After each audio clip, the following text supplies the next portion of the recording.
Itu dulu Mbah Wahab ahlinya bikin usul fikih seperti itu. Sehingga misalnya amar ma'ruf nahi mungkar, ketika beliau ditanya apakah perlu ikut kabinet gotong royong, tapi di situ banyak kelompok yang mungkin tidak cocok. Pikirannya Kiai Wahab harus ikut, justru ikut benahi dari dalam. Meskipun dari ikut itu Mbah Wahab nyun sewu yang ngalami fitnah yang macam-macam dituduh karena zaman itu nasakom. Tapi itu beliau santai saja. Tapi zaman itu memang itu sah karena zaman itu belum dibubarkan. Jadi yang dialami Mbah Wahab ini luar biasa. Semuanya harus jadi pelajaran bagi kita. Makanya jangan pernah meninggalkan ilmu yang bernama usul fikih. Karena fikih yang mateng itu cara basa Jawa ini akan kehilangan stok teks. Misalnya Nabi sedekah pakai kurma atau pakai apa makanan pokok.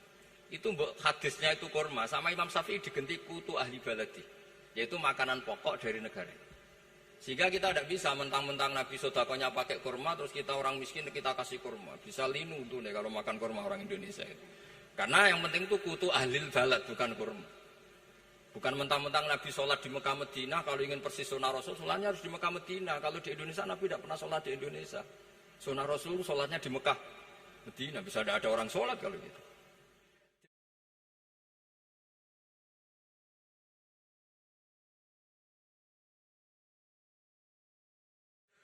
Para pemirsa, Anda saat ini masih terus bersama Haul ke-49 Kiai Haji Abdul Wahab Hasbullah, inisiator, pendiri, dan penggerak NU, pencipta lagu Ya Ahlal Waton, serta pahlawan nasional secara virtual. Berikutnya, tausiah dalam rangka Haul ke-49 Kiai Haji Abdul Wahab Hasbullah oleh Gus Baha kami haturkan.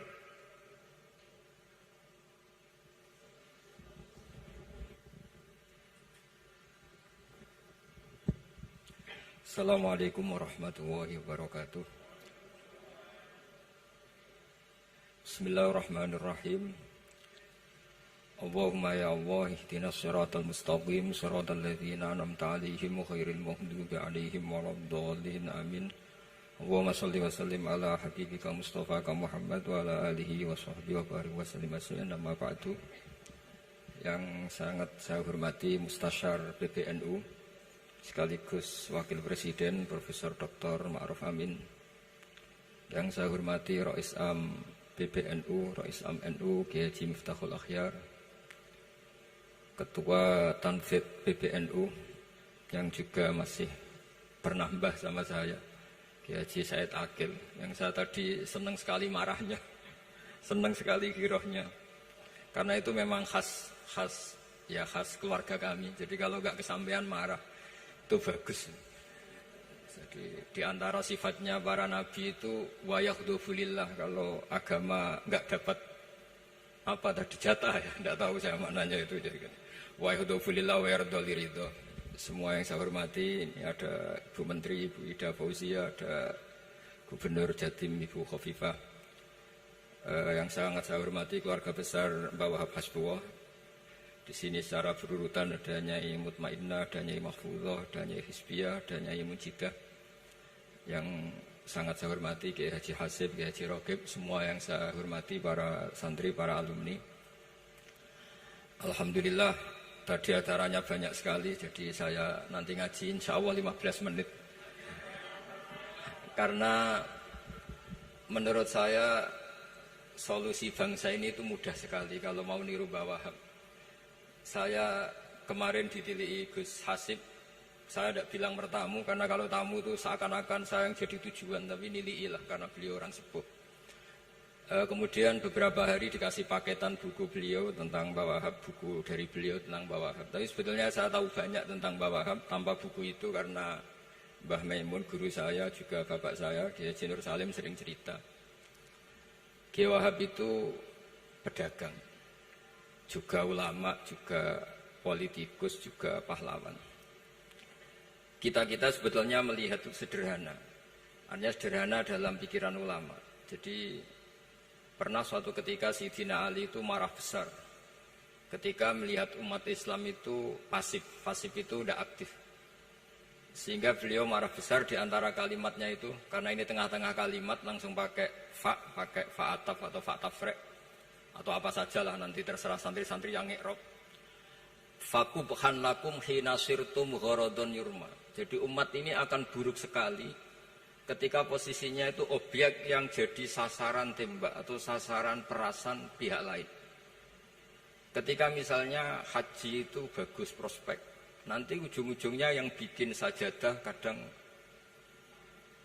orang sana, mau biang kubu sebelah nanti sensitif secara politik. Nanti ketika umat Islam punya kebutuhan pakaian ihram besar, juga yang produk kadang orang lain. Begitu seterusnya, sehingga setiap kebutuhan kita pun yang produk itu orang lain. Sehingga Mbah Wahab berpikiran sampai impor mori, pas itu kain putih. Begitu juga traveling, ketika umat Islam butuh mudah pergi ke Mekah untuk haji dan umrah. Juga bironya itu kadang orang lain, zaman itu Hindia Belanda, sehingga beliau dulu sudah mendirikan semacam biro haji. Itu semua adalah madhab di antara madhab Sayyidina Ali ketika beliau mengatakan fakubhan lakum hina sirtum gharadun yurma. Buruk sekali kamu di mana-mana ini jadi objek. Misalnya kira-kira ginilah, kalau hallnya Mbah Wahab itu ada 10.000 santri dan semuanya karena keluarga kiai itu dermawan sama Bu Mujidah dikasih makan semua. Nanti cateringnya yang menyediakan orang lain, kita tidak punya kecakapan produksi itu atau melayani itu. Sehingga perdagangan Mbah Wahab dalam tradisi keulamaan itu dimaknani sebagai supaya kita ini jadi aktor, baik di perdagangan, di politik, maupun dalam solusi urusan-urusan publik. Misalnya sekarang ada problem apalah. Sebetulnya solusinya gampang sekali. Ketika kita minus atau ketika kita tidak berkecukupan, mulai dulu ulama itu solusinya gampang. Pernah suatu Abdul Qasim Al-Junaidi atau siapa sajalah, ini karena polanya sama, menyuruh muridnya, saya tolong belikan ikan. Cara sekarang mungkin dikasih uang 50.000, terus dikasih tahu sama muridnya, Pak Yai uangnya tidak cukup karena harga ikannya 70.000. Terus kata gurunya, beri lebih murah lagi. Uang 50 aja tidak cukup, kok cari yang lebih murah. Kata beliau, arkhisuhu bitarki. Ya bikin murah karena kamu tidak berkeinginan. Jadi nggak usah belikan katanya. Ini penting sekali karena dulu ada solusi, masyhur itu makalahnya Imam Syafi'i itu. Kata beliau, fa'innal ghina anisya'ila bihi. Kalau kamu ingin tidak tergantung sesuatu, maka hindari sesuatu itu. Jangan memaksakan memenuhi sesuatu itu dengan memaksakan, tapi hindari sesuatu itu. Saya misalnya, kalau nuruti kepingin misalnya, kalau saya dengan nafsu serakah saya, mungkin saya ingin punya mobil mewah, ingin apa saja. Tapi itu membuat saya tersiksa karena harus menyediakan ini itu. Ya sudah, tidak usah ingin. Sehingga mudah sekali, makanya kata ulama dulu fa'innal ghina anisya'la bihi. Untuk menjadi berkecukupan, usahakan banyak hal yang tidak Anda butuhkan. Semakin banyak hal yang kita butuhkan, maka kita akan tergantung akan sesuatu itu. Makanya banyak ilmuwan, saya sering diskusi sama pakar-pakar sama ilmuwan.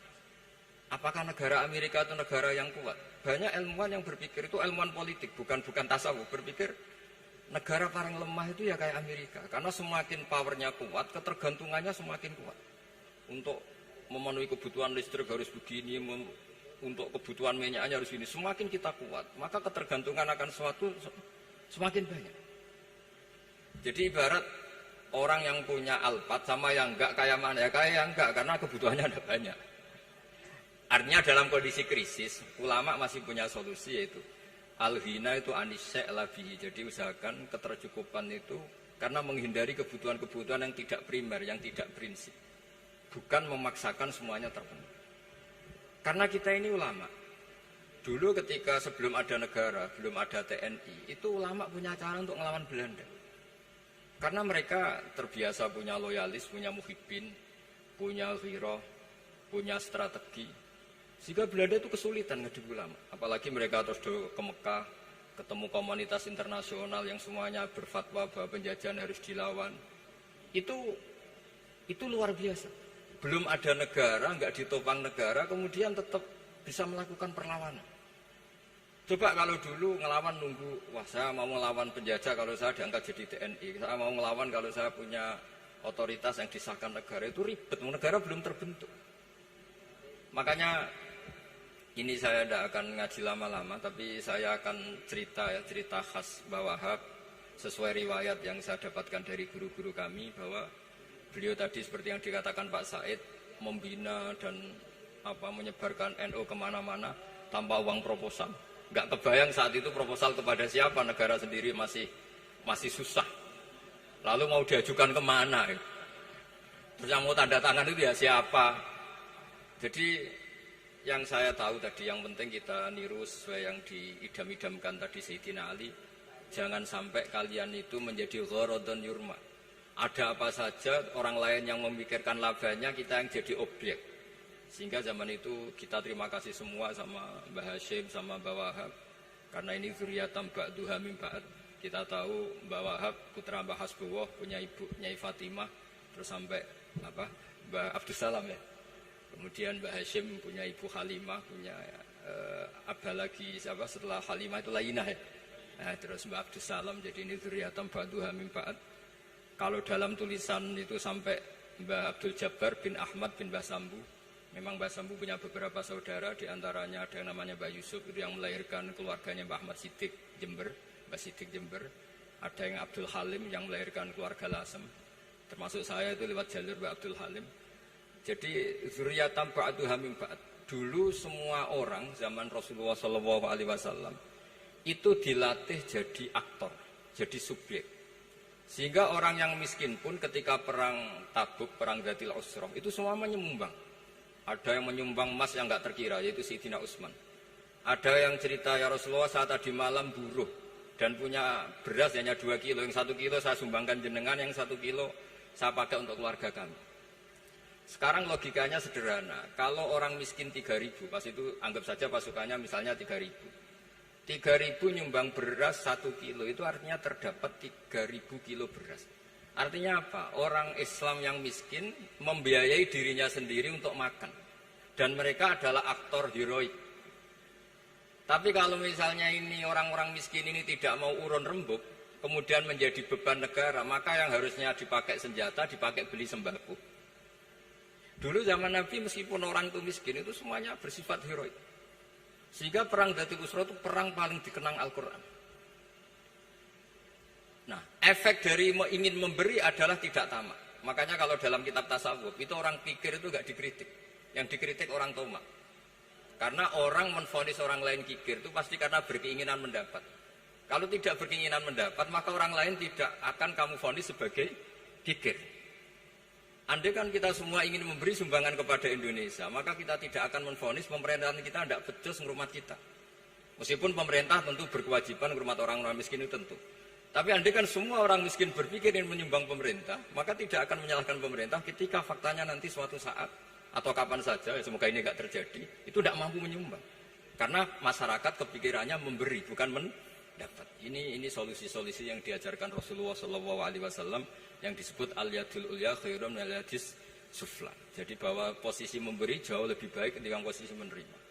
Sehingga ketika Allah mensifati orang baik itu siapa? Allah mensifatinya sederhana. Wa mimma razaqnahum yunfikun. Orang yang kepinginannya itu yang memberi. Itu dulu zaman Nabi pas perang Khandaq, pas perang Tabuk, pas beberapa perang, itu orang yang paling miskin pun turun. Sampai orang-orang munafik mencibir, innallaha ta'ala la ghaniyun an shadaqati hadza. Allah tidak butuh sedekah hanya 1 kilo.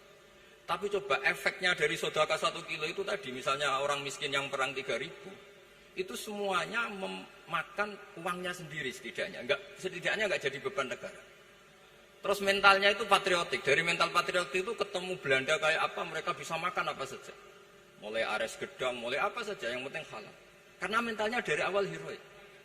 Tapi andai kan mereka mentalnya tomak, mungkin sudah mati. Karena, wah nunggu negara ngasih makan, proposal dulu, sedang mati. Tapi orang dulu enggak, karena heroik, inginnya memberi sehingga bisa mendapatkan solusinya sendiri. Ini solusi yang saya tawarkan, sebetulnya ini mudawwan. Artinya mudawwan itu ada di beberapa kitab, lihat di beberapa tafsir istilah perang Dzatil Usrah, perang Tabuk atau perang apa saja itu memang zaman itu susah sekali. Itu menjadi solusi utama adalah setiap orang ingin bermental patriotik. Nah, kalau sudah orang bermental patriotik itu gampang, ukur apa saja itu gampang. Karena tadi dari 3.000 atau 1.000 atau apa saja pasukan, sampai ada yang urun tadi beras 1 kilo, tapi 1 kilo itu menjadi satu watak, satu karakter bahwa bangsa ini inginnya memberi sama negara, sehingga negara ini mudah merdeka. Coba kalau semua orang miskin zaman itu bermental ingin mendapat, ribut proposal, nyalahkan ini, nggak didata miskin tersinggung, kan capek. Jadi ini memang zaman akhir ya agak aneh, orang nggak didata miskin itu tersinggung. Kalau besanan nyari yang kaya, tapi kalau ada sumbangan nyari sebagai yang miskin. Jadi kalau tanya solusi khas ulama, kita belajar dari perang Dhatil Usur. Itu orang yang miskin, semuanya urun. Nah barokahnya urun itu kemudian mereka bermental patriotik. Barokahnya patriotik, yang kaya, yang miskin, yang pinter, semuanya berkontribusi untuk menyumbang negara. Akhirnya negara ini bisa merdeka sebelum terbentuk TNI, sebelum terbentuk Polri. Karena tadi keinginan memberi, keinginan patriotik.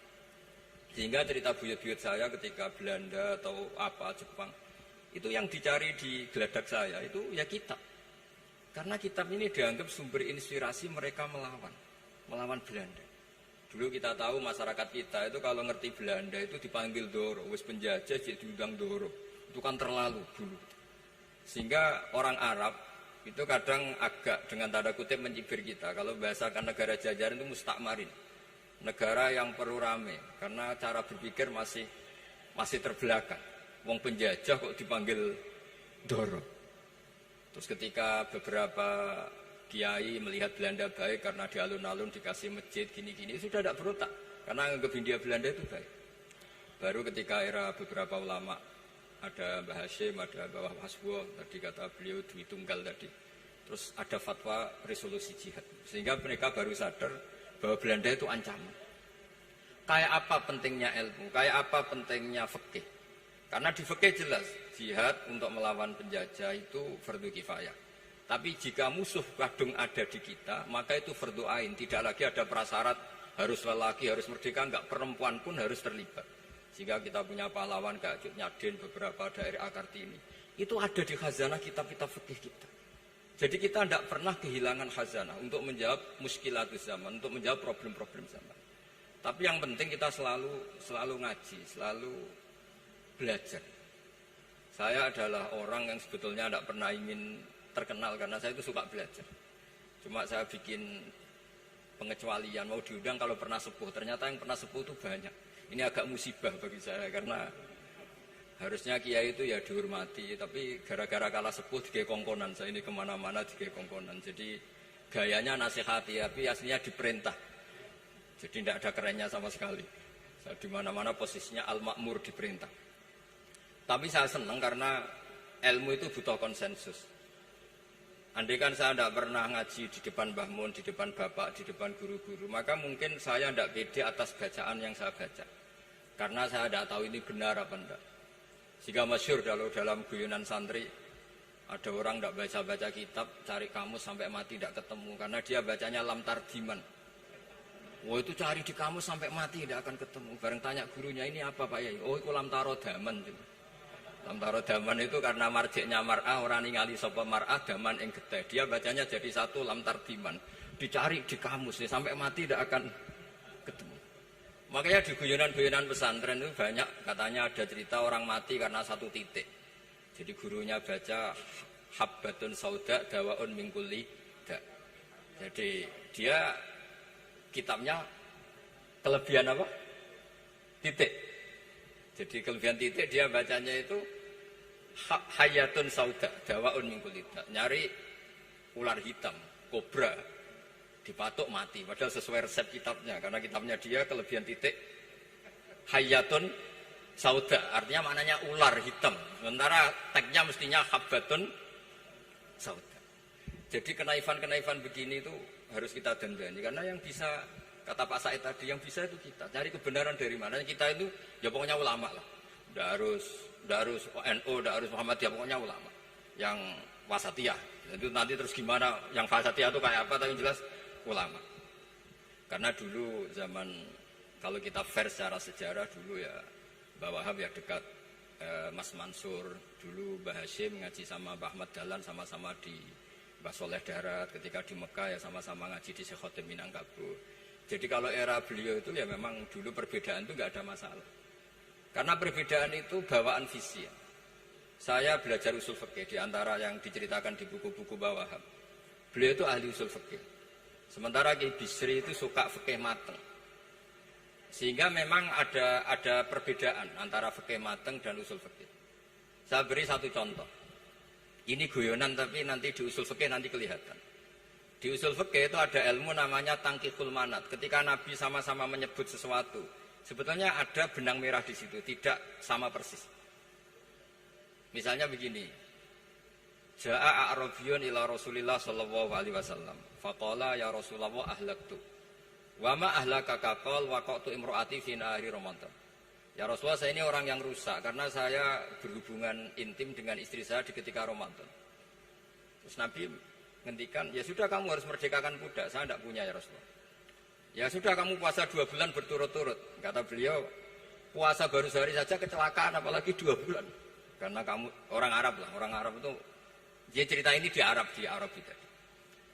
Terus ya sudah kamu sedekah sama 60 orang miskin. Saya ini orang paling miskin. Susah kan menghadapi orang miskin seperti ini. Nah, pertanyaannya secara usul fikih. Menurut mazhab Syafi'i, sanksi berat itu hanya untuk yang berhubungan suami istri. Sehingga kalau membatalkannya pakai rokok, pakai minum, pakai makan, tidak kena sanksi seberat itu. Masuk akal kan, karena memang hubungan suami istri dalam banyak hal, misalnya haji, itu ifsad, yang benar-benar ifsad, bisa merusak haji secara total. Tapi menurut Imam Malik, pikiran Imam Syafi'i itu dianggap aneh. Loh, ini hubungan suami istri itu statusnya mubah, sesuatu yang boleh. Maka semua hal yang boleh tapi merusak kehormatan Ramadan, maka ketentuannya sama. Yaitu misalnya nggak sakit, nggak apa, pagi-pagi nyate. Wah, itu kan melecehkan Ramadan, nggak sakit, nggak apa, kok pagi-pagi nyate. Perlu dicatat karena hubungan suami istri itu sesuatu yang boleh. Berarti kalau yang boleh merusak Ramadan hukumannya berat, makan yang statusnya boleh juga hukumannya berat. Itu dulu bapak saya ketika bikin analogi itu mau cerita sederhana gini. Hak di ono santri ya goblok, kandhanane aneh. Istrinya lapor ke kiainya. Pak Yai, santri jenengan kalau sama istri sering mukul itu nabok pakai tangan. Santrinya dipanggil kan alumni, kamu jangan sering mukul istri kamu gini-gini. Iya Pak Yai, njeh. Suatu saat 2 minggu istrinya lapor lagi, sekarang tidak nabok Pak Yai, nyaduk. Karena yang dilarang hanya nabok. Dipanggil kiai, lo kamu katanya masih sering nyaduk istri kamu. Yang dilarang kan mukul, sekarang nyaduk. Kapan-kapan meludahi. Nah, artinya di usul fikih dijelaskan bahwa makna haramnya naboi adalah hurmatul idza, haramnya menyakiti. Maka nyaduk sama, meludahi sama, menerlantarkan sama. Itu dulu bahwa ahlinya bikin usul fikih seperti itu. Sehingga misalnya amar ma'ruf nahi mungkar, ketika beliau ditanya, apakah perlu ikut kabinet gotong royong? Tapi di situ banyak kelompok yang mungkin tidak cocok. Pikirannya kayak apa harus ikut, justru ikut benahi dari dalam.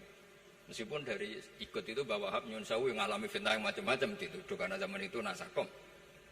Tapi itu beliau santai saja.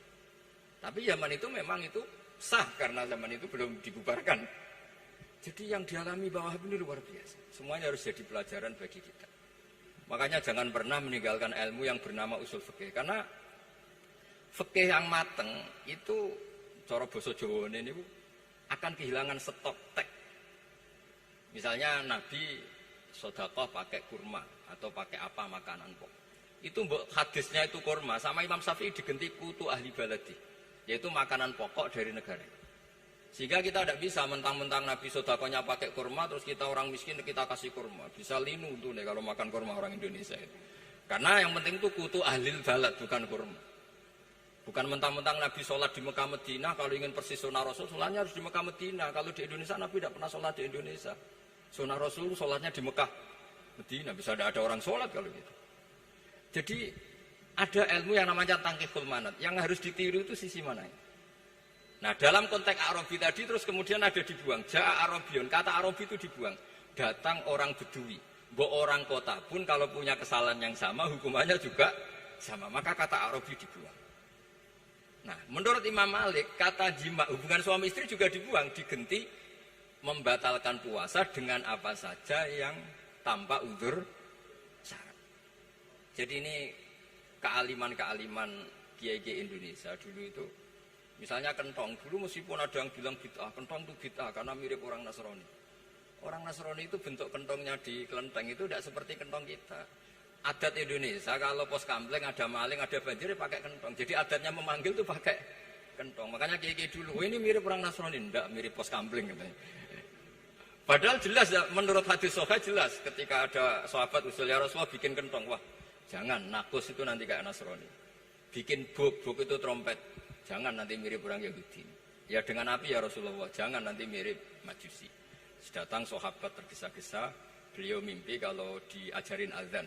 Azan itu maknanya al-ilam, memberi maklumat waktu sholat. Akhirnya ada azan. Kemudian ulama Indonesia dulu Mbah Hashim sama Kiai Fakih Mas Kemambang, yang satu anti kentong, yang satu pro kentong. Itu dulu ya saling menghormati, nggak masalah. Karena fikih itu sekali khilaf itu mirip-mirip. Tadi Pak saya takil nyinggung Palestina. Saya pernah ke Palestina. Itu banyak ulama Mesir yang mengharamkan orang datang ke Yerusalem, ke Masjid Aqsa.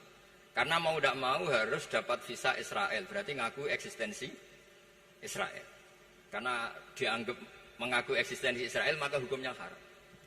Tapi saya pernah ketemu Imam Masjid Aqsa. Beliau bilang begini, Pak Bahak, kalau orang Islam dari seluruh dunia tidak datang ke kami, maka eksistensi kami dianggap diabaikan oleh komunitas internasional.